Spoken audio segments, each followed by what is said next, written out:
أيها الأحبة، الأعجب من كل ذلك أنهم كانوا إذا سمعوا بعالم رباني يربي الناس بسلوكه سافروا إليه ليتأدبوا بآدابه وليأخذوا من هديه وسمته وأخلاقه. يقول الحسن البصري رحمه الله: إن كان الرجل ليخرج في أدب نفسه السنتين ثم السنتين. قيل لابن المبارك رحمه الله وقد رأوه يتجهز للسفر: أين تريد؟ قال: إلى البصرة. فقيل له: من بقي؟ قال: ابن عون، آخذ من أخلاقه، آخذ من آدابه. عبد الله بن عون رحمه الله نادرة زمانه، أحد نجوم البصرة في الحفظ والفقه والعبادة والفضل، رفع الله قدره بين أقرانه، ذا عصيته في زمن الكبار، في زمن الشعبي والحسن البصري وابن سيرين والقاسم بن محمد والنخعي ومجاهد وسعيد بن جبير رحم الله الجميع وألحقنا بهم صالحين. اتفقت الخاصة والعامة على كمالاته، من عرفه عرف أن الناس في رجل، وأن الدهر في ساعة، وأن الأرض في دار. يقول عنه تلميذه ابن المبارك: ما رأيت أحدا ممن ذكر لي إلا كان إذا رأيته دون ما ذكر لي إلا ابن عون وحيوة بن شريح. الذي يقول هذا الكلام أيها الأحبة هو ابن المبارك، أمير الأتقياء في وقته كما وصفه الذهبي. فلا بد من ذكر بعض مناقب عبد الله بن عون لتعلموا أوصاف العالم الرباني وتدركوا لماذا هوت إليه قلوب الصالحين يأتونه من كل حدب وصوب ليتأدبوا بآدابه. كان عبد الله بن عون سيد القراء وإمام السنة في زمانه. قال عبد الرحمن بن مهدي: ما كان أحد بالعراق أعلم بالسنة من ابن عون، حتى قال شعبة بن الحجاج: شك ابن عون أحب إلي من يقين غيره. قال عنه يحيى بن معين: هو في كل شيء ثقة، في علمه، في هديه، في أخلاقه، أي خذ عنه كل شيء. ورغم حفظه رحمه الله وثقته كان ابن عون إذا حدث بالحديث يرتجف ويخشع حتى يرحمه طلابه، مخافة أن يزيد أو ينقص في حديث رسول الله صلى الله عليه وسلم. يقول تلميذه ابن المبارك واصفا عبادته: ما رأيت مصليا مثل ابن عون، كان يصوم يوما ويفطر يوما. قال تلميذه بكار بن محمد: صحبت ابن عون دهرا حتى فرق بيننا الموت، ما رأيت ابن عون شاتما أحدا قط، عبدا ولا أمة ولا شاة ولا دجاجة ولا شيئا، ولا رأيت أحدا أملك للسانه منه، ما سمعته حالفا على يمين برة ولا فاجرة، ما رأيته يماري أحدا، بل كان مشغولا بنفسه كثير الذكر لله. يقول لتلاميذه: ذكر الناس داء وذكر الله دواء، فالعجب منا ومن جهلنا كيف ندع الدواء ونقتحم الداء. بلغ به من حفظ لسانه رحمه الله أنه لم يغتب أحدا قط.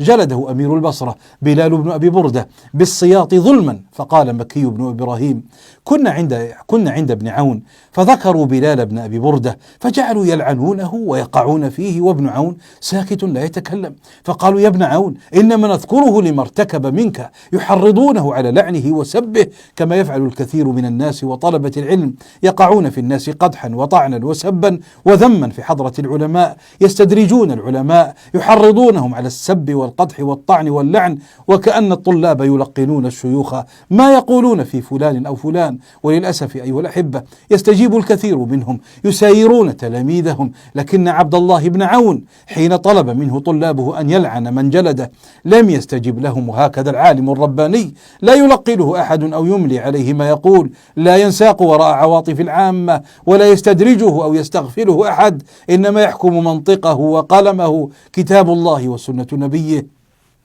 فقال عبد الله بن عون: ما أظن أن أحدا منكم أشد على بلال بن أبي بردة مني، أي أنا الذي جلدت، أنا الذي ضربت وأهنت. ثم قال: إنما هما كلمتان تخرجان من صحيفتي يوم القيامة: لا إله إلا الله ولعن الله فلانا، فلا أن يخرج من صحيفتي لا إله إلا الله أحب إلي من أن يخرج منها لعن الله فلانا. ثم قال لهم: إن الرجل يكون مظلوما فلا يزال يقول ويقول حتى يكون ظالما، أي فلا يزال يقول فلان فعل بي كذا وفعل بي كذا حتى يكون ظالما.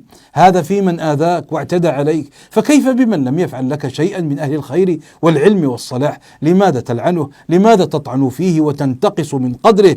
يقول القعنبي: كان ابن عون لا يغضب أبدا، فإذا أغضبه رجل قال: بارك الله فيك. إذا أكمل الرحمن للمرء عقله فقد كملت أخلاقه ومآربه. رجل بدون أخطاء، هذا ليس كلامي أيها الأحبة، بل هو كلام أصحابه. قال خارجة بن مصعب: صاحبت ابن عون 20 سنة فلم أظن أن الملكين كتب عليه سوءا أبدا. والذي يسمع هذه المناقب والذي يسمع هذه الأخلاق وهذه المناقب وهي غيض من فيض يتخيل أو يظن أن ابن عون كان معتكفا في صومعته، معتزلا للناس، مفصولا عن واقعه، هائما على وجهه، درويشا مجذوبا. لا والله، لم يكن كذلك، ولا يمكن لمن كان إماما في السنة أن يكون كذلك. هذا دأب علماء القرون الأولى، فلا رهبانية في الإسلام، بل كانوا يعيشون واقعهم. والفقيه من فقه عصره. إذا نودي للجهاد لبى ابن عون النداء وكان في الصف الأول. يقول مفضل بن لاحق: كنا بأرض الروم في الشام، فخرج رومي يدعو إلى المبارزة، فخرج إليه رجل عليه المغفر وهي خوذة من حديد توضع على الرأس لحماية الرأس والوجه، فخرج إليه رجل يضع المغفر فقتله ثم دخل في الناس، فجعلت ألوذ به أتبعه لأعرفه. قال: فوضع المغفر يمسح وجهه فإذا هو عبد الله بن عون. فوالله ما بلغ هذه المنزلة في قلوب الناس إلا بعلمه وعبادته وجهاده وبره بأمه. نادته أمه فأجابها، فعلى صوته صوتها قليلا، فشعر أنه ارتكب كبيرة، فأعتق رقبتين، حرر عبدين تكفيرا لذنبه. بأمثال هؤلاء تخرج عبد الله بن المبارك وغيره من كبار علماء عصره، وتجلت آثار شيخهم وأخلاقه وهديه وسمته وعبادته على سلوك تلاميذه النجباء. فمن جلس مع أمثال هؤلاء وصاحبهم وأكثر من لقائهم لا شك أنه يتخلق بأخلاقهم، لا شك أنه يقتبس من سمتهم وهديهم ودلهم حتى يصبح مثلهم. يقول الحسن البصري: كان الرجل يطلب العلم فلا يلبث أن يرى ذلك في تخشعه وهديه ولسانه ويده. إذا أعجبتك خصال امرئ فكله يكن منك ما يعجبك، فليس على المجد والمكرمات إذا جئتها حاجب يحجبك. فإن لم يأخذ من علمهم أخذ من أدبهم. مصاحبتهم علم وفقه، كما قال أبو الدرداء رضي الله عنه: من فقه الرجل ممشاه ومدخله ومخرجه مع أهل العلم. فيصبح التلميذ كشيخه في الأدب، فيسري الأدب من الشيخ إلى التلميذ، منه إلى تلميذه عبر سلسلة أو سند الهدي والسمت الحسن. فكما ينقل العلم بسند ينقل الأدب بالعمل، ينقل بلفظ رأيت وليس قال وقلت. فقد ربى النبي صلى الله عليه وسلم ابن مسعود فكان يشبهه في هديه ودله وسمته. روى البخاري عن عبد الرحمن بن يزيد رحمه الله قال: سألت حذيفة عن رجل قريب السمت والهدي والدل من رسول الله حتى نأخذ عنه، فقال: ما نعلم أحدا أقرب سمتا ولا هديا ولا دلا بالنبي صلى الله عليه وسلم من ابن أم معبد حتى يتوارى بجدار بيته. ولقد علم المحفوظون من أصحاب محمد صلى الله عليه وسلم أن ابن أم معبد أقربهم إلى الله وسيلة. فكان الناس يرحلون إلى عبد الله بن مسعود رضي الله عنه فقط لينظروا إلى سمته وهديه ودله فيتشبهون به. روى عن ابن مسعود رضي الله عنه أنه ربى وأدب الربيع بن خثيم فكان يشبهه في هديه ودله وسلوكه.